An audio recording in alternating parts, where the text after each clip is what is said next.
ngeen jëf mbokk yi am di jàmm yi ñu ngi leen di ziyaara di leen ñaanal jàmm saa su jot fu ngeen mën a nekk ci diwaan yi ñu dellusi di nuyu ulema yi ak kilifa diine yi ak kilifa aada yi nekk ci gox-goxaatu réew mi di leen ziyaara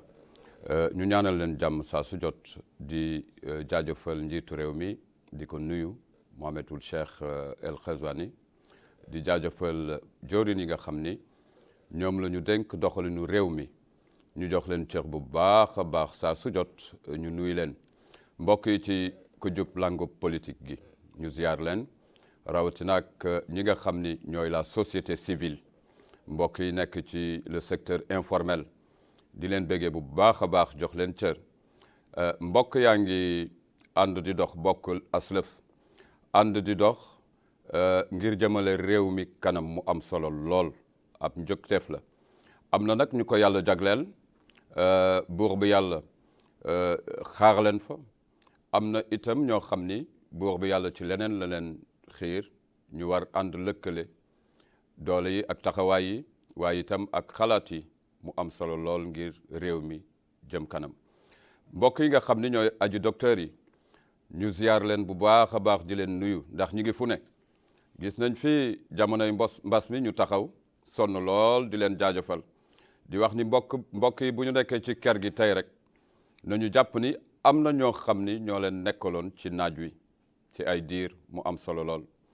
buñ ci jógee ñu nuyu way takku der yi ñi nga xam ni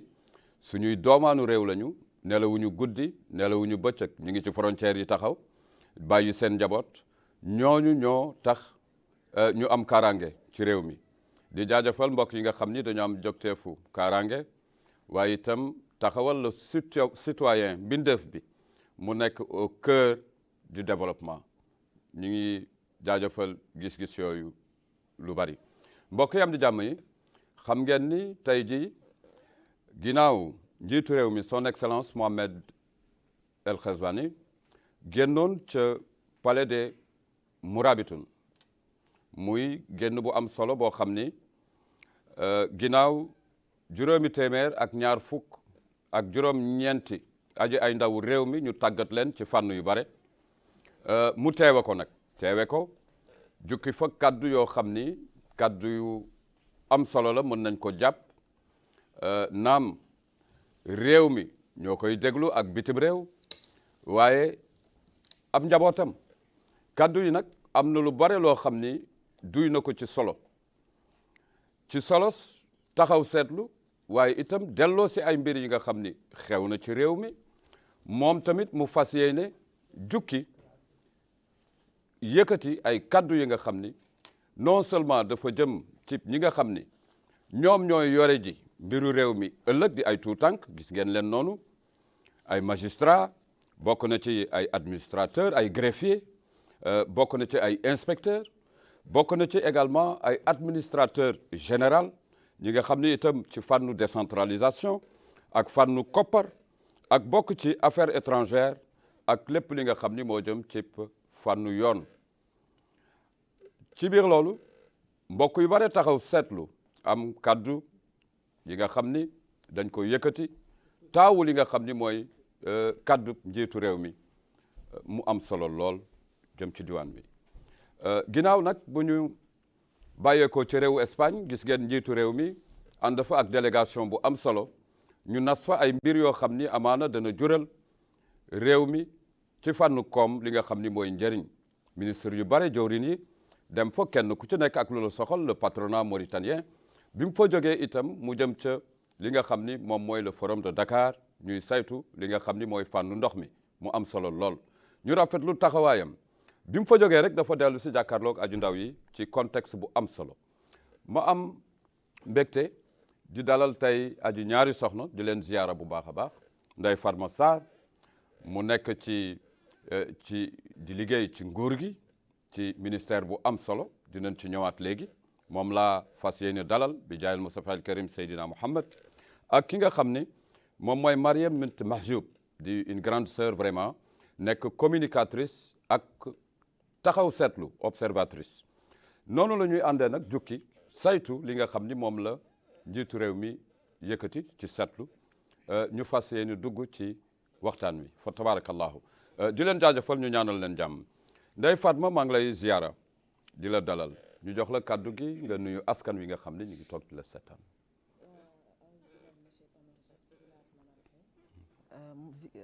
maa ngi lay nuyu di nuyu sama mag bi moo fi fekk di nuyu askanu Mauritanie yëpp di ñaan lépp luñ fi jukki rek na doon loo xam ne luy jëriñ la luy jëriñ askan bi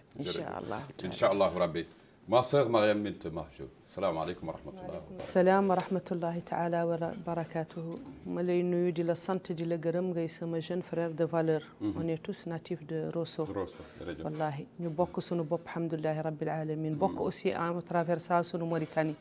à travers ça je salue ma sœur de valeur. que j'estime beaucoup di ñaan yàlla aussi lii yëpp ñuy wax ak lu président bi li wax ak lu képp kuy defar wax. yàlla na defar bi mot. ndax bu motee rek daan ci xej. donc ñu ngi ñaan yàlla yal na yëpp baax te jëm kanam. alhamdulilah allahumma amin dégg ngeen sama ñaari aju soxna yi nga xam ne ay kilifa lañu ci réew mi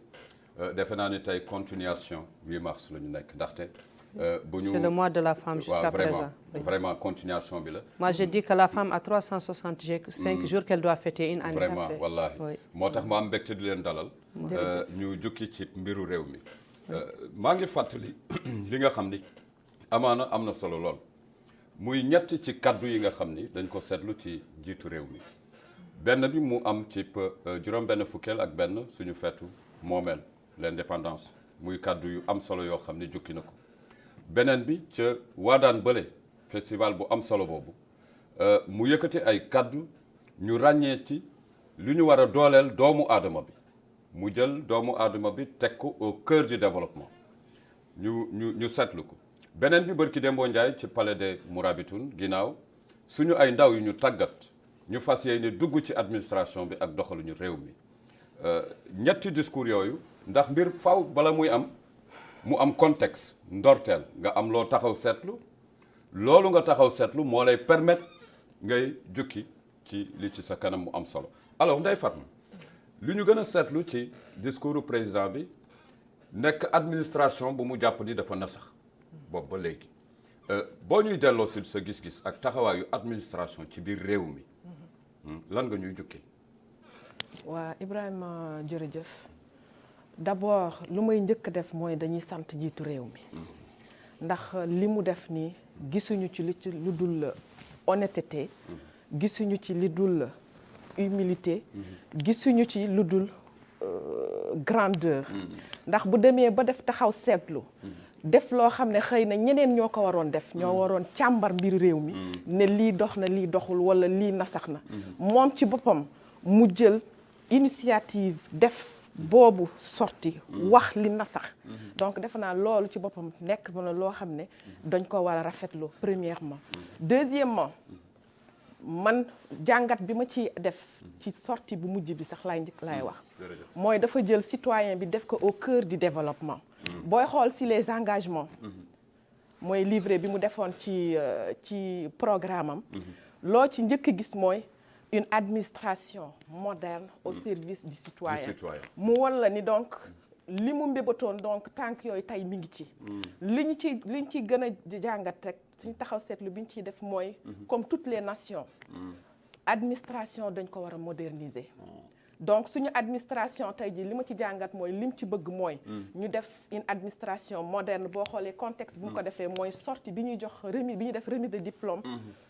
étudiants yi bees yi nga xam ne ñoo war a jël lenge yi ci administration nga xam ne ñooñu ñoo war a doxal réew mi ëllëg donc modernisation boobu mënul am te amuñu rétabliruñu une confiance entre l'usager et l'administration te à travers loolu donc ñu mun a am des services de qualité yoo xam ne dañ koy rendre ñi nga xam ne les citoyens ba li nga xam ne mooy la réforme de l'administration ñu mun ko sumb te am naa mbébét ni ci loolu lañ jëm incha allah dégg ngeen mbokk yi Ndeye Fatma fi mu génni taxaw seetlu li nga xam ni moom la njiitu réew mi jukki jàkkaarloog ndaw réew mi soxna si bu ma jógee ci Ndeye Fatma am na loo xam ni dañ koy wooyee rupture tubaab moo koy wooyee noonu wolof bu ma bëggee ñu comprendre ma mbir la boo xam ni baaxul ñu fas yéene ko dagg te rupture dañ koy ñame yow nga nekkoon kenn ci koo xam ni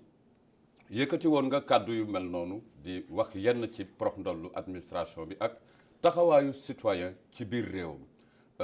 ginnaaw bi nga ci nekkee ba dégg tey njiitu réew mi taxawal mbir yi lan nga may delloo sil ci kàddu jëm ci. merci beaucoup sama rakku bopp je te remercie de tout mon cœur dafa di loo xam ni dama ko wax balaa lii di am ma def émission bu global de 1h10 ak yow wax naa affaire le dysfonctionnement de d'ailleurs de l'administration j'ai parlé aussi du chômage parce que bu juróomi téeméer ak ñaar fukk ak juróomi étudiants léegi génnee de nouveau am na ñu leen jiitu am nañu am seen ay doctorat d'état denc ko ci terroir yi janax yeeg mboot yi di ci fo te ñooñu aussi ils sont dans le besoin et tey képp ku wax ne administration Mauritanie mi ngi jaar nu mu war wax nga loo xam ne boo deexee daaka layoo je donne l'exemple état civil da ngay rang 6 heures du matin ba midi nga gis si palanteer bi ñuy dugal ay kayit di ko defal ñoo xam ne ñi habitude bu bon bu ñu am bi xam naa la dam lay gérer xaw ma kii dum ko gérer c'est pas comme ça ministère bu nekk dafa war a am journée d'audience comme ce que a fait Fatimata Bint Abdel Malik mercredi journée audience am la doo am foo teg sa tànk ñun on est des citoyens qui dépendent d'un président de la République qui est notre papa le père de la nation et son épouse la première dame qui est notre maman donc ils doivent nous bercer mais j'avais dit loo xam ne li aussi tey bu ku dégluwaat sama émission nee naa leen le président dafa am le sens de l'écoute et une oreille pour écouter et kooku daañ ko génnewaat aussi ba ñi yëpp teg ci seen bët ndax dam ko seetlu kaxëy di am ñu ñëw ci moom ñoo xam ne ñu egguñu ko sax dàll mais dafa sëgg nii di leen déglu et je l'ai apprécié il est très posé notre président de la République que je remercie de tout mon cœur s'il n'avait pas le sens de l'écoute du mun def tey lii tey nag man je dis qu'il est sorti de sa coquille il était enroulé ci coquille de l'escargot coquille escargot c'est en spirale léegi yàlla dimbale na ko te yàlla rek moo mun jàmmunul dara ndax bu ñu nee 2 ans il n'a rien fait man je dis non il a fait quelque chose parce que déglu nañu ñaari at 365 jours fois 2 mi ngi ñuy déglu te ba mu waree génn aussi dafa xaar ba waxtu wi jot mu génn xam nga looy def ko ci waxtoom ak ci place am parce que sànni na bëtam gis 529 étudiants yu génn kon war na seet ni bu ci doomam nekkul doomu magam doomu rakkam moom moo ñu jur tey dafa war wóor ni tey moo ñu jur mooy sunu papa Mariam Cheikh Dadi sunu yaay donc jot ñu war a uuf léegi bu fekkee puusuñu ñenn ñii duñu xej te bu ñu poussé aussi jon war a xejal il y a combien de chômeurs en Mauritanie le taux est de 52%. C'est l'équivalent du taux des femmes en Mauritanie que ça soit aussi jigéen ak góor te dëkk boo bëggee mu jëm kanam nañ seet les pays voisins jigéen ak jeunesse ñooy avancé loo dëkk seetal boo dénkee jigéen dara ndaga mel na boo dénkee góor bu am fit te du góor yëpp am fit góor bu am fit neexul dénk donc léegi ndagam yàlla dimbale nañu déglu nañu am na aussi foofu benn point très essentiel je vais le dire avec plaisir bu président bi waxee loolu je le valide et je le remercie de tout mon cœur comme toujours j'ai toujours été à ses côtés qu'il l'entende ou non mais am na ñoo xam ne ñi man tey su ma dul liggéey su ma nekkuloon au chômage même su ma nekkoon simple secrétaire je ne vais jamais céder ma place pour que Fatma prenne ma place et Fatma a un doctorat d'état man je n'ai même pas de diplôme dama naan fii neex na xam nga lu neex boo ko ñamee bàyyi leneen li pour ñeneen ñi mais africain day ñam mu neex muy gën di xëetal du bàyyi du nangu doo bàyyi mais bu yàggee xeme mooy jóg bu xeme bi jógee moo leen di indi ñu leen di tëj ak di leen indi ay problème kooku gëmadi yàlla la parce que man normalement dans les institutions hors de la Mauritanie un poste, tu l'occupes dans une institution, pas au-delà de 3 ans, 5 ans. Tu cèdes ta place, tu laisses pour les autres. Mais si on est ce que c'est un héritage que tu as, c'est plus que traditionnel. Moi, je trouve ça plus que traditionnel. C'est le seul point que je demande à son excellence, que je respecte, monsieur le président de la République, de faire bouger les gens qui doivent bouger. Qui doivent bouger. Parce qu'il y a des gens qui ont fait des années. C'est pas normal. Et les autres, ils ont là la bouche bée, ils attendent. Qu'est-ce qu'ils attendent? Une proie qui ne vient pas. Donc, pour que mon boulen bamakhul, ken do randu. Je le confirme. Il a fait un très beau discours, bien dit, et à sa place surtout. Parce que c'est juste à la sortie de nos frères et sœurs. Effectivement. Pour leur donner espoir. Mais il faut gérer l'espoir. soo puusul ñun fii Afrique boo puusul kenn rek bu amul ñu puus ñun jonu tàmm gazra ñun jonu judd ci gazra yaroo ci gazra ñun jonuy nangu donc léegi moom kenn moo ko mun foqati ci loxoy dindi ko pour ñeneen ñi xej ndax énormément de femmes chômeurs d'hommes chômeurs et de la jeunesse qui chôme te kooku ça handicape le pays c'est un grand handicap et man je suis contre ce principe et je rebondis un peu en arrière pour répondre à une question boo xam ne bi yéen wax ngeen 3 choses man j'ai dit 4. ban ci. En Espagne, il avait dit la Mauritanie est pauvre. Il a parfaitement raison. Parfaitement raison. Parce qu'on a toutes les ressources, mais on n'a pas d'hommes et de femmes qui exploitent cette ressource. C'est de la pure pauvreté. C'est la pure pauvreté. Pas pauvre, mais pure pauvreté. Léegi, on parle du gaz. Est-ce qu'on a des ingénieurs qui peuvent exploiter le gaz? Dites-moi un. On ne l'a pas. Donc on va chercher ailleurs. C'est mieux de le donner ailleurs. Il faut ñu gàttandu ko. Il faut que ñu gàttandu ko. même ñi sax génn waroon na am ñoo xam ni dañ leen tàggat ci. mais yéen a ngi yore gaz. day ñëw mi ngi ñëw mi ngi ñëw. Faites comme le Sénégal. Man, je veux qu'ils font comme les pays voisins. Je prends l'exemple du Sénégal que j'aime beaucoup. J'aime beaucoup le Sénégal. Bu ñu amee léegi projet gaz wala lor, dañuy préparer toute une équipe bu ñuy former ci loolu. La ressource humaine. man am naa yaakaar ne loolu day ñëw am naa yaakaar ci li mu wax dama ci doole am naa yaakaar ne loolu lay ñëw parce que son excellence boo dégloo discours bi xëy na ñenn ñi dafa am beneen analyse buñ ciy def ku nekk nooy déggee ak nooy gisee affaire bi analyse buñ ciy def mooy ŋaañ man analyse bi ma ciy def mooy que dafa am benn voie boo xam ne fa la jëm dafa am foo xam ne fa la bëgg jéemale réew mi voilà dafa am foo xam ne fa la bëgg jéemale réew mi te loolu pour mu am comme ni ko sama sœur di waxee soxna si waxee donc il faut que ñu am les fonctionnaires yoo xam ne ils sont préparés au préalable pour ça ñu préparés pour qu'ils puissent assurer la fonction bu ko defee aussi ñu mun a def de telle sorte que dina am peut-être benn campagne boo xam ne dinañ ko def qui sera nationale pour que ñu mun a sensibiliser les populations ñu mun a adhérer ci boobu vision bu ñu paree ci loolu nag ñu mettre en place nañu wax ne bon xëy na sax am na ci administration mais booy xool ci suñu administration les infrastructures qu'il faut mais est-ce que yow xëy na ngay wax xëy na ngay wax na sax am na les infrastructures xam nga man du ma wax ci du samay kàddu laay joxe ci damay sukkandiku ci kàddu yi njiitu réew mi parce que man je suis mal placée ma toog naan di ŋàññ telle ou telle personne mais pas ŋàññ voilà j'ai dit pour nga baal ma Ndeye Farma voilà ma lay déglu dama nekk di wax wax naa ko fi léegi une question de rupture gis nga rupture njiitu réew mi moom rek ak engagement parce que le discours aussi c'est ça da ngay xool nit ki observatrice yi xam war nañu xam li may wax engagement nit ki discours dafa am solo ci discours bi ma gis ni il l'a fait à un degré bi nga xam ni dafa doy waar maa ngi ko doog a gis loolu parce qu'il en a marre il a supporté il faut qu'il ose oser avoir le courage mais bu ma nee rupture c'est parce que aussi du am il faut qu'il coupe le cordon ombilical tout à fait c'est parce que li fi nekkoon doxul donc il faudrait que ñu préparer ñi nga xam ne ñoo war a doxal lii ñëw ci voie boobu la ñu jëm c'est une réforme boo xam ne c'est traduit à travers le discours de son excellence donc administration il faut que ñu defaraat toogaay yi il faut que ñun population bi ñu changer de mentalité mais il faudrait aussi que accompagnement bi ci war ñu def ko ci parce que lii mënul am en un claquement de l'œil donc lii dafa nekk loo xam ne un projet bu sérieux la war a nekk nga xam ne lépp lu ci war dañ ko ciy def formation yi ci war dañ ko ciy def infrastructure bi ci def war dañ koy def ministère yi par exemple je prends l'exemple du ministère de l'éducation lii on l'a entamé depuis l'année dernière une commission a été mise en place non indépendamment des assises sax le service usager l'amélioration du service de l'usage des services rendus à l'usager donc une commission a été mise en place jot nañ ci liggéey ak beneen commission boo xam ne war na ko piloter donc lu ñu handicapé lan la mooy nos bâtiments du ñu répondre ak lii loolu réforme boobu bëgg donc il faut nga def am benn infrastructure bi nga am espace boo xam ne day adapté wu ci loolu pour nga mun a def liggéey bi ci war donc le service qualité le service usager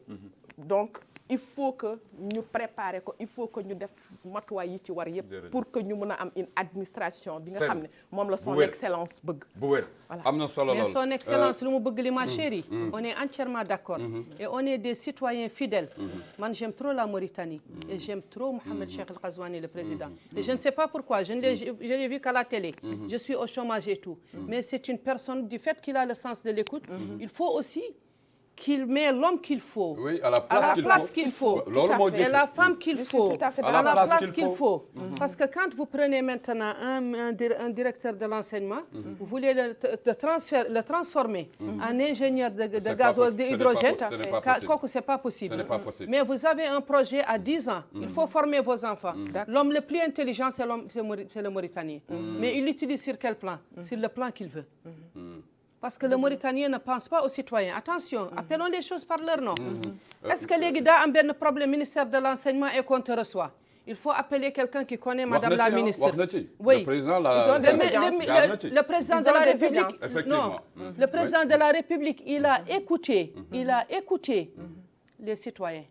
Parce que s'il n'avait pas écouté les 2 ans, du def bi discours. Man discours bi dama ko gis même boo may wax daf ko tibb ci xolam. Dëgg la te xam nga loo tibb ci xol ci ay xol lay dugg. Mais loo tibb sa làmmiñ ci làmmiñ lay dugg. Mais kon bu may lire li ngay wax nii, tu veux dire que même le premier mandat de son excellence, ci reconstruction du pays, mën nañ ko jàppe noonu. Non, il a tout fait. Dès le premier jour, il a commencé à écouter. Il a écouté dans les wilayas. Il a écouté à Nouakchott. Moi, je l'ai accompagné 2 fois à Rosso. J'ai vu ses gestes et ce qu'il a fait. J'ai vu aussi sa réaction à Dakar. J'ai vu sa réaction à Dakar, j'ai bien écouté ce qu'il a dit. Et si je peux bien dire moi li luy deug chômage bi amna benn côté bu mu wàññeeku mais benn côté la. Man je n'aime pas que les choses soient un seul côté. Du ma ni par exemple ban côté la man léegi je suis ministre. Dama lay jël yow tu es mon frère. Qui c'est ma cousine, les gens de Rosso. Je vais prendre précisément tous les gens de la wilaya du Transat de Rosso. Et voilà,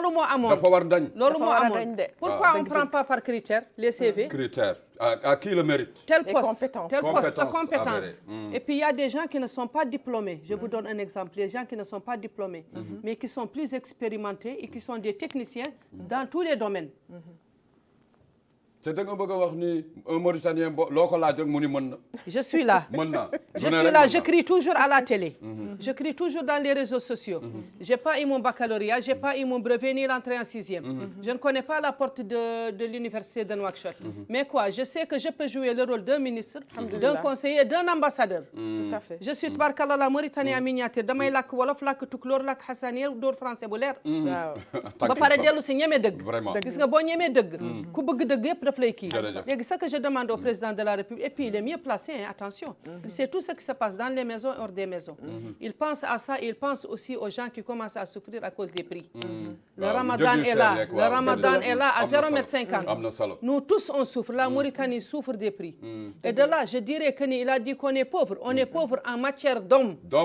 En matière d'hommes, des ressources humaines, on en manque, c'est zéro. Rase. Donc c'est ça notre pauvreté. Mais sur les ressources, sur les autres ressources, on est à 200%. On a l'or, on a le gaz, on a le poisson, on a le fer, on a l'administration, on a un excellent président. Pourquoi pas un staff extraordinaire? S'il manque des hommes, moi, si j'étais présidente, j'allais prendre, Inch'Allah, un passoire tamé. Ma tamé, ñepp bu mu set. Ku dess ci tamé bi baax na ko wad dem. Ah oui. Avec exigence aussi. Exigence. Comme ni mu jógee. Faut être catégorique. Non, cette fois-ci, il a osé. Moi, j'ai beaucoup aimé. Il a parlé avec sa poitrine. Parfait. Ndeye Farma, déglu nañu soxna si ma wax ni téeméer ak juróom-ñett fukk ak juróom-benn bindeef ñoo ci nekk aji soxna ci 500 yi. C'est acceptable quand même. C'est acceptable. À mon avis. C'est acceptable. C'est le cas, c'est le cas, c'est acceptable. C'est le cas. Gis ngeen fa genre. C'est le cas. La considération, l'aspect genre. Baax na ci. Gis nga fa. Mais maintenant, Ndeye Farma, quand on parle de la République, quand même, on n'est pas à Nouakchott seulement. Tout à fait. Il y a les Wali, la décentralisation. La décentralisation. boo may wax ci local développement local parce que jiitu réew mi def ci jaar. am nga ci gis-gis. Bon ci développement local bi defe naa ni bu ñu bëggee wax dëgg yàlla am administration bi lu ci war. li nga xam ne mooy région yi ak yooyu. waali yi maire les élus et tout ça. il faut que ñoom ci seen bopp. ñu décentraliser. daf leen convoqué après le discours. daf leen convoqué. tout le monde. tous les waali. voilà ñoom ñëpp daf leen convoqué. il faut que waali yi maire yi tous les élus locaux. ñu xam ñu jox leen benn pouvoir bi. bu fekkee dañu bëgg décentraliser dëgg-dëgg il faut que ñoom ñu am benn pouvoir bi. pouvoir ngay woowee bu ko defee ñu mun a di exécuter yenn ci tâches yi. bu ko defee citoyen bi da ngay gis nit ki day am soxla au lieu mu dem adressé wu ci maire wala ci waali bi. wala nga ñëw yow pour ñu defal la benn service nga ñëw ki nga fa war a fekk peut-être doo ko fa fekk. dégg nga donc loolu décentralisation bu ñu demee ba koy def leen pouvoir yi leen war a conférer il faut que ñoom ñu mun a exécuter yenn yi parce que ñoo fa représenté njiitu réew mi dégg nga mais bu fekkente ni dañuy wax décentralisation te yenn ci tâches yi ñoom mënuñu ko exécuter wala benn signature bi xëy na boo ko soxlaa il faut nga daw suba teel ba voilà blocus boobu am donc mun nañu wax na avancement buñ ko bëggee tamit xëy na dysfonctionnement yooyu ci la ñuy continuer rek donc li ci war mooy nañu jéem a xool ni ñuy décentraliser affaire bu ko defee service yi ñuy mën a rendre population bi dina mën a gën a gaaw dinañ ko gën a mën a simplifier kenn dootul tardé voilà ku nekk fi nga nekk di nga fa régler li nga fay régler mu jeex plutôt que ñuy ñëw di dajaloo fii si buntu présidence wala leneen pour ñaxtu te ku nekk dañ la conférer des services yoo xam ne yow yaa ko war a doxal donc décentralisation bi nañ ci gën a jàppale ñi nga xam ne ñooy waal yi te ñoom tamit à leur tour responsabilité bi ñu leen dénk ñu war ko def ni mu waree taxawu citoyen yi taxawu citoyen da ngay gis citoyen yu sonn yoo xam ne pour nga wut benn këyit mun nga def 2 mois ou 3 mois di ko lijjanti tu en as droit voilà c'est un droit acquis donc loolu wax dëgg yàlla dañuy ñaan ñu dimbali citoyen yi da ngay gis ñoo xam ne même mun na la jox rendez-vous 2 ou 3 jours yoo xam ne yi même pour mu déplacer wu passe dem sax da koy jafe donc nañu jéem a réviser waat seen kii programme ñu xool naka la ñuy améliorer ces services ñu jox des services de qualité aux citoyens ñu simplifier surtout le service yi ñu leen di rendre def aussi de telle sorte que délai bi ñu leen di jox mu doon délai boo xam ne délai bu gën a gaaw la bu ko defee kenn du sonn jërëjëf am na solo lool Ndeye Fatma Sarr mbokk yi la ñu dégg noonu muy kilifa goo xam ne ràññee nañ ko ci doxaluñu réew mi am solo mu feggoog doomu ndeyam Mariam Bintou Mahjoub mu am solo loolu ñuy jukki rek ci lépp loo xam ni mooy taxawaayu njiitu réew mi mais soxna si damay ñëw ci bala may ñëw ci politique publique parce que objectif yu am solo la il y a une grande réponse du citoyen dans la vie publique politique publique njiitu réew mi jaar ci mais damay indi li nga xam ni moo ñu tënk quand même ak yenn ci organisation yi yu si mel ne Nations Unies sur la question des droits de l'homme sur la question des objectifs de développement durable ak yenn yu bare yi nga xam ni dafa nekk au service du doomu aadama bi moom ci boppam maintenant su may ñëw ak yow ci li nga xam ni moom mooy égalité ñu tolloo ak dignité parce qu'un être humain il faut mu digne être digne de vivre dans ce monde là beneen bi mu war a renforcer la capacité du citoyen mais ci mbir yooyu fan ngay taxawal citoyen bi au juste parce que bu ñu amee magum kër buy wax rek di avancer il faut quand même citoyen bi tontu ñu taxawal ko mooy kan d'abord ak kan la war a nekk ci diggante prox ndox la yi ñu discuter. C'est que le citoyen n'est pas écouté citoyen kenn dégluwu ko citoyen en Mauritanie kenn dégluwu ko on fait des cris de cœur nga ñëw en face présidence ay policiers de la mais wax na ko Ndeye Fatma Ly nee na gis na ni présidence problème mu citoyen yi du ko jot jamais du ko jot kooku je te confirme ça du ko jot mais quand on dit wali on dit hakim on dit monsieur le maire on dit député c'est le cordon ombilical entre l'État et les citoyens quel est leur rôle man j'ai pas vu leur rôle da ngay ñëw à la mairie pour un petit problème plus banal que le mot ñun la monsieur le maire nekku fi nga dellu si 2 heures nga dellu si 2 heures il ne peut pas te recevoir nga ñëw gis que mi ngi toog il est en communication nga ñëw ci préfet wala waali il gère d'autres problèmes mais yow kii ñëw taxaw ni ko bismillah te man ce que je veux que la Mauritanie dans toute l'administration il faut de ne plus fermer les portes de bureau de plus mettre ni un particulier ni une secrétaire ni un gardien parce que ça c'est des chiens qui aboient sur les gens un ministre tu l'attends moi j'ai déjà attendu un ministre jusqu'à 16 heures 4 heures à ma grande surprise son particulier me dit qu'il est sorti par la porte derrière mais man je suis citoyen bi sonn na daal DNA man personnellement man c'était moi-même te man maa ko fa teg ñu on a voté pour tout ñun par exemple léegi le président de la République man personnellement j'ai voté pour lui parce que je le valide mais si je vois les choses comme ça s'il y a un autre mandat moi personnellement je ne vote pas ni ma famille donc buur aayul dagge yaa ay ewa dagge yi baaxuñu parce que tu as un problème man j'ai un dossier au ministère de l'Intérieur pour mon ONG Femmes et Résilience ba léegi ma nga foofu ñu tëma ko signé et je suis citoyenne j'ai droit à une ONG boo ñëwee ci préfet tu as un problème suuf yi ñu ngi nii ils ne peuvent pas le gérer le président de la République nee na ku nekk jox na la loo xam ne li daa ko liggéeyee daa mun satisfaire les besoins des citoyens mais pourquoi tu le mets dans ta poche ou ton compte bancaire réponds aux besoins des citoyens mooy ndam. la santé ñu ngi nii il souffre. man je crie toujours sur la santé. parce que damay ñëw dans les hôpitaux ci diggante réanimation yeeg service d'urgence maternité jigéen dafa yuuxu ba wasin ñu naan ko yow balaa ngay dugg il faut que nga fay un ticket de 500 ou de 5000. nga ñëw orthopédie ni damm. mu war a jëndi plâtre. ñu jël pharmacie yëpp dindi leen tasaare leen ci biir dëkk bi. fekk yow tu as un billet de 1000 ouguiya. da nga ciy munoo fa egg. munoo egg. et puis yaa ngi bàyyi sa malade xamoo mu dee wala mu dund. ñee fee ñu ngi leen di manipuler aussi dagg leen ticket. et puis attention il y a autre chose. L'enseignement, l'éducation et la santé, c'est que aussi les gens sont mal payés. Sont très mal payés. Très mal payés. Moi, je demande au président de la République, je ne suis ni enseignante ni infirmière, mais il faut qu'il pense à eux. Il est bien payé, il est logé. Pourquoi pas faire des HLM comme au Sénégal, les faire loger? Penser à leur déplacement, donner des primes, donner aussi des 13e mois et faire des gratifications pour celui qui travaille le mieux, parce que c'est le service le plus noble sur cette planète. La motivation est le vecteur le plus sûr pour le développement. Oui, et puis surtout, il faut motiver les gens. Et il faut mettre aussi un ministre qui peut motiver, surtout la santé et l'éducation. Parce que quand vous n'avez pas l'éducation, vous ne pouvez pas travailler. Man suma jàngul woon tey du ma mun taxaw fii di fi làkk la langue de Molière. du ma mun sax xam nu may doxee nii nu may solo nii nu may toogee. te du ma ràññale diggante mag ak ndaw. Santé nga ñëw gis ku feebar. am koo xam ne dafa naan la sama doom il a 14 ans mënuma ko njulli parce que aw ma 10 000 bu mu ko njullee mais qu'est-ce que c'est que ça? Moi je ne comprends pas ça. jërëjëf Ndeye Fatma waaw boo amee loo ci damay ñëw ci lu sama sœur bi wax Mariam. d'abord damay ñëw ci li nga xam ne mooy service accueil et orientation dans l'administration dafa nekk loo xam ne dafa nasax te gis nga loolu mooy loo xam ne lii mooy relier responsable bi peut-être wala administration ak c'est l'image ak citoyen effectivement te loolu mooy loo xam ne lii dañuy war a préparer nit ki de telle sorte que confiance bi war entre l'administration et le citoyen moom moo ko mën a rétablir et pour cela il va falloir que ñooñu nga xam ne ñoo la ñu war a jox service accueil boobu ak orientation boobu ñu am formation bi ci war de base parce que li ngay da ngay dem resto wala hôtel nga gis accueil bi ñu lay accueillir vraiment ça orientation yi ci war yow tu es à l'aise le client est roi pourquoi pas dans nos administrations waruñu mën a def loolu malheureusement non dégg nga donc loolu te loolu am naa yaakaar ne xëy na njiitu réew mi ci tànk yooyu la nekk il est allé au fond de ça loolu ci lañu jëm il a tout vu ci loolu ci la ñu jëm dégg nga beneen autre chose li ñu wax fi mooy éducation et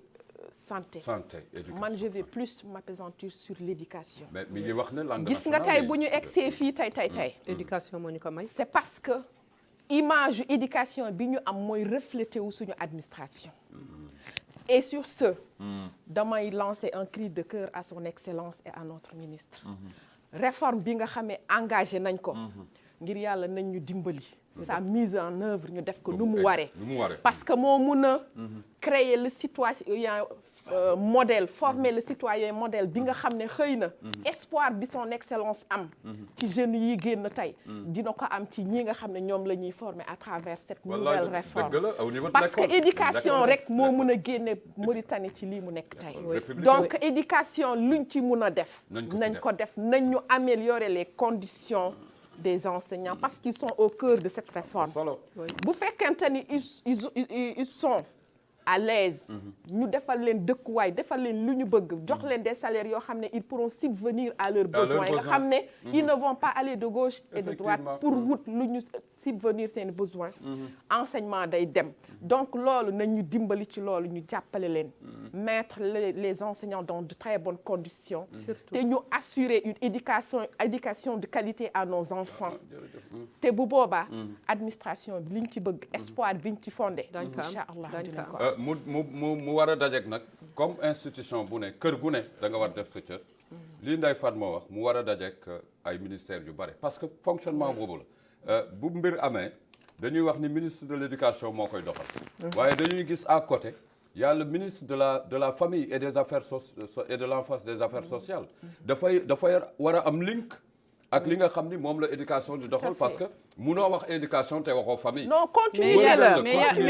il y a un ministère que vous n'avez pas signalé. Lequel Ministère de la maison, de la famille, papa et maman. Papa et maman. Papa et C'est maman. lequel oui. Papa et maman. C'est un Parce très bon qu'un ministère. enfant, il naît Ministère à bu zéro. baax la. ñu gàttandu ko ci ay taw sëgër ko, waaw. dëgg la. nga yore ka mu nga def sa rebours muy continuer ba egg 7 ans 8 ans 9 ans 10 ans donc l'éducation de base c'est à la maison. À la maison. sa yaay daf la war a éduquer éducation bu baax boo génnee ñëpp ñee la sa papa éduquer la éducation bu baax ba pare montrer le bon exemple parce que ñun suñu waajur yi ont été bien éduqués et pourtant il y avait pas l'école. Tout à fait. Alxuraan la ñu doon jàng jonuy raxas jonuy duy jonuy mat jëli matt jonuy yëpp te jonuy muñ seen sëy yi ñun ñi tey ñu ngi nii di firti muñuñu sëy muñuñu doom muñuñu dara. parce que crise de valeur am na. crise de valeur mais voilà. est-ce que le ministère de buy occupé wu fànnu njaboot gi munul xuus ci loolu. kooku mun na xuus mais est-ce qu'il existe gars est-ce qu'il existe ñu insister sur les formes d'éducation yi nga xam ni dem baat dimbali. ñoom il faut dimbali qu'ils parents yi pratiquent. ci biir kër yi. parce que sans la famille. gis il n'y a pas l'administration. gis nga Ibrahima. oui. dafa am loo xam ne xëy na école bi moo koy def ci nit ki. am loo xam ne. kër gi parents yi ñoo koy def ci nit ki. te loolu kenn jàngalewu ko ci école ba. jamais kenn jàngalewu ko école à la maison. les valeurs yi ñuy def ci un citoyen. jàngale wuñ ko école. dëgg la. donc le citoyen mauritanien ci boppam moo war a changer de mentalité. oui sa réponse. moo war a oui. defaraat toogaayam defaraat suñuy jikko. waaye tamit bu ñu paree ci loolu. état nañ ñu dimbali. parce que munoo ne da ngay engager une réforme de l'administration. wala une refondation de l'administration. te defoo équité defoo justice. égalité. et égalité. donc loolu nañu dimbali képp koo xam ne kii yow am nga les compétences requises fa nga war a toog nga toog fa bépp couche boo xam ne war nañu seen représentativité war nañ ko def ñu def ko loolu la ñuy ñaan yàlla on veut un état de droit te loolu son excellence sumb na ko te ñaan nañu yàlla mu dimbali ñu ba ñu eggale ko ak suñu sago insha allahu taala képp kuy doomu mauritanien luy sa gëdd nga am ko luy sa droit nga am ko te aussi lépp loo xam ne wareef la lu jóge ci état ku ne gis ci sa bopp gis nga loolu bu amee rek confiance bi ñu bëgg dinañ ko am parce que citoyen bu nekk dina sentir à l'aise se sentir à l'aise dans son pays bu ko defee li son excellence bëgg ñu def ko citoyen bu ci nekk tamit nga nekk conscient ci responsabilité bi nga war a doxal ci réew mi boo mënul dara parce que même buñ dee def des discours di dul jeex s'il y a pas d'acte concret le bu ñu suivi amul des actes concrets am suivi am évaluation donc affaire bi fu mu nekkoon rek lay dee donc nañu dimbali ñu am des actions concrètes yoo xam ne day suivre lii nga xam ne moom nañ nar a sumb bu ko defee incha allah ku nekk am conscience que ni yow lii da nga ci war a jàpp le président de la république affaire mauritanien yëpp la ñun ñëpp ñoo ci war a jàpp sumbandoo liggéey bi mu am suivi am évaluation ku nekk li la war nga am ko bu ko defee jàmm ne ñooy en tout cas madame man ñaari mots ñoo ma jaaxal ci discours bi ci tubaab lañ ko bind benn bi efficacité ak efficience gis nga ñaari mots yooyu bu la dara jotul booy daw am loo bëgg da nga am yoon donc efficacité bi mooy nga gëm ko dem lu mu àndal yëpp nga boole ko ak moom être efficace et répondre au moment opportun efficience kii def ci jaar léegi te mu doon loo xam ni daf ñu sonal ci réew mi mais est-ce que ñaari mbir yi mun na am te jokkalante du am yéen ñaar ñëpp vous faites la communication da ngeen di liggéey ci fànnu jokkalante mais wax dëgg yàlla madame il est temps dam leen di jox pàcc bi moom dam leen di jox yéen ñaar ñëpp ngeen il est temps que bu ñu sampee ministère fii ñu mën a permettre citoyen bu gën a reculer wala bu gën a nekk analphabète mu mën xam lu ministère boobu di liggéey loolu vraiment man dama ko jooy ba tàyyi communication bi war ci diggante institution ministérielle yi ak citoyen bi yow laay njëkk a jox ci kàddu ci fànnu parce que ministère yu bari citoyens yi xamuñu nan la ñuy liggéey ak lan mooy seen ñaata yoon laa la wax ci émission bi je l'ai dit ici encore ci xeltu amul benn ministère bu ma gis chargé de communication norme plein fekk yaa ngi def formation bi te chargé de communication bi du ngay nekk di wax rouge da ngay xam ministre bi lu muy def par rapport am lu ci nekk et ce qui se passe et dossier bi est-ce que c'est urgent c'est pas ñaankatu sarax bee mën na la yónnee dossier fekk dossier mbaaram dafa lakk kooku c'est une priorité tout à fait keneen diriyanke bu la yónnee benn dossier fekk dafay wut terrain wala nangu gasara jàmbur teg leen ko de côté donc il faut que mu am chargé de communication réel j'ai bien dit réel communication ak marketing il faut que mu am ci ministère bu nekk traitement normal du ministre au planton du ministre au planton bu paree ci loolu aussi le secrétaire général ci boppam dafa war tout ce qui se passe mu mun di ko communiquer chargé de communication kooku mun di faran fàccee lu leer mais yëpp na basé ci lu leer mais sunu philosophie ñun amul chargé de communication sunu philosophie ñun mi ngi am nga nekk ministre ñun de moo tax amaguñu gis nga lu ñu bëgg li du ma la wax duñu ko am gis nga lu président de la république yi bëgg du ma la wax du am mais même buy am c'est avec lenteur day yéex di yomb est-ce que dina am tey kenn koo xam ni kii dina ni man je démissionne parce que je ne peux pas yaakaaruma ko du yaakaaruma ko amul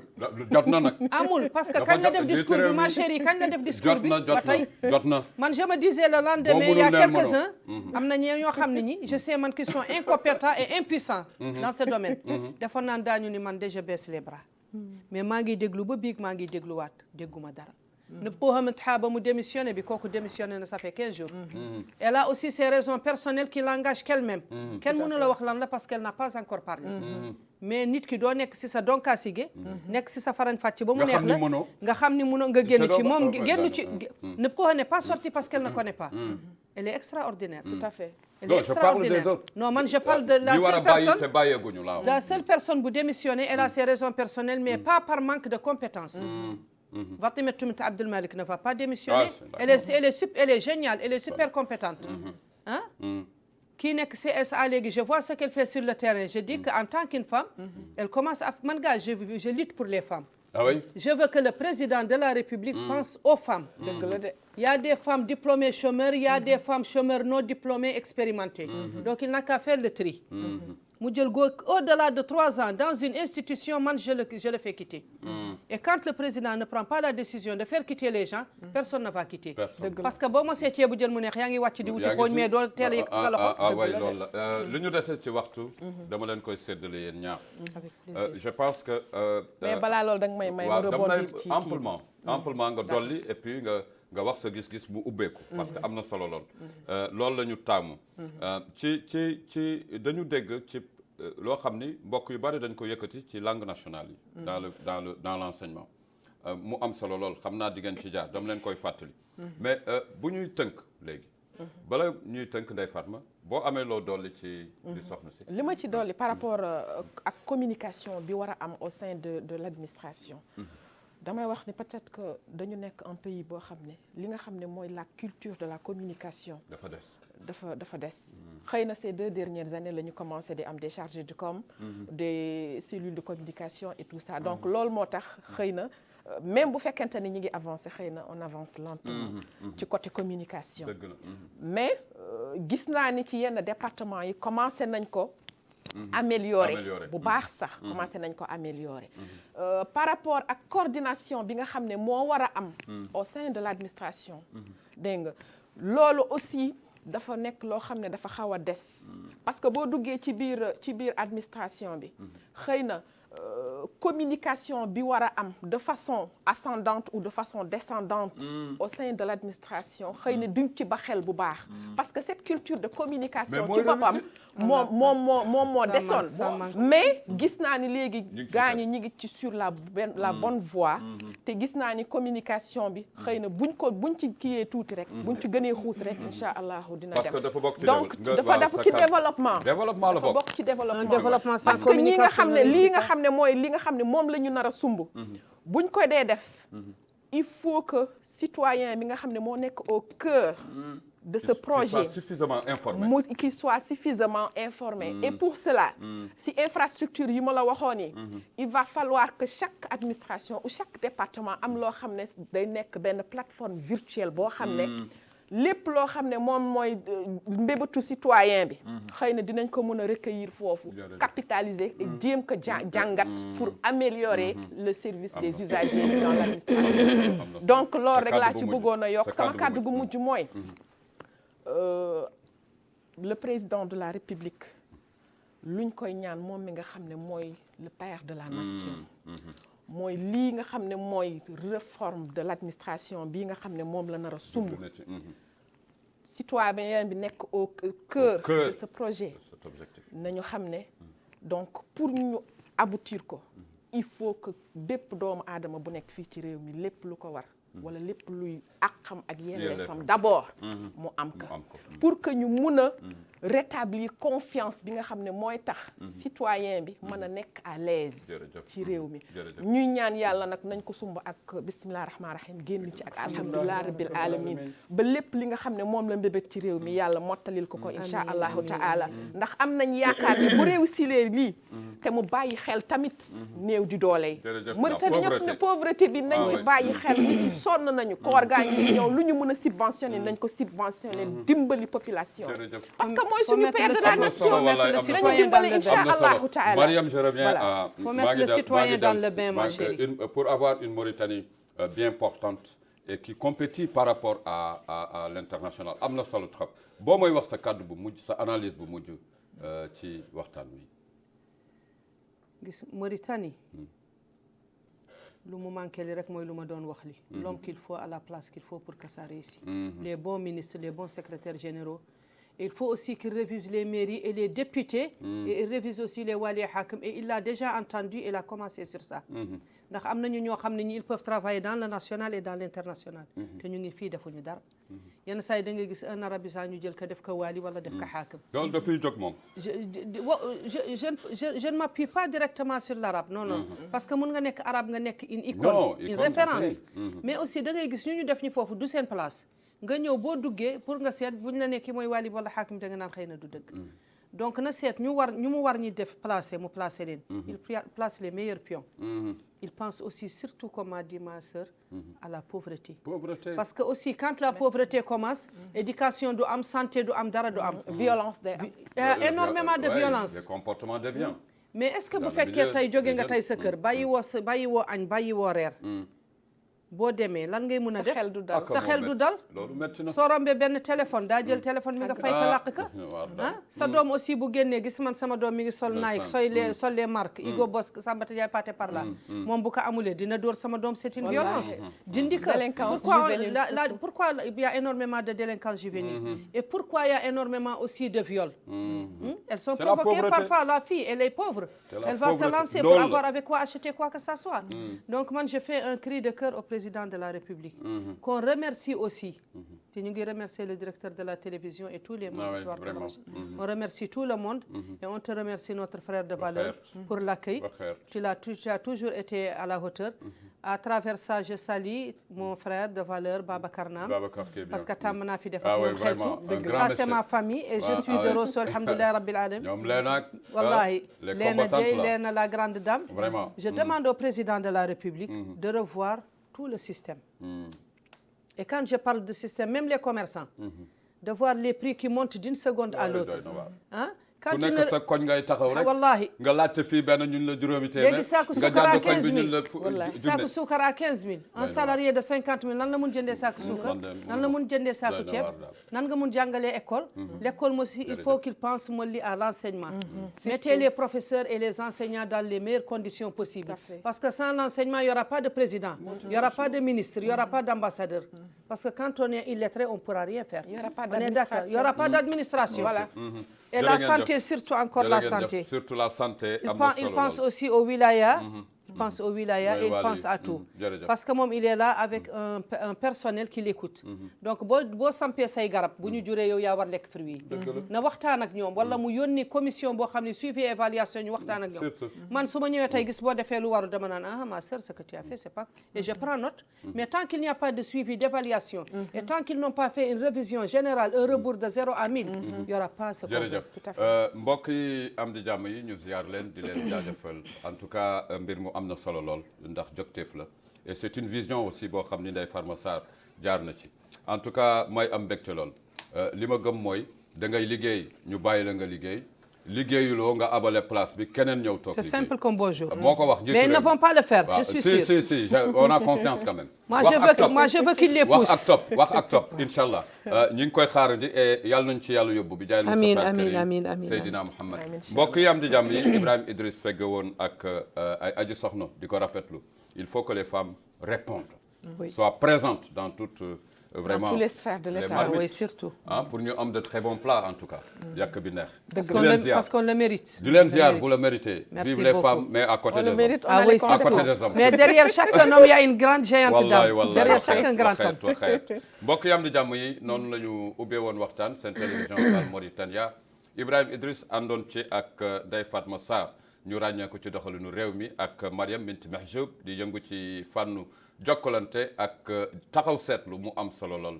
ñu doon jukki nag ci li nga xam ni ginnaaw génn njiitu réew mi son excellence Mohamed Ould Cheikh El Ghazouani ci kaddu yi nga xam ni kaddu taxawal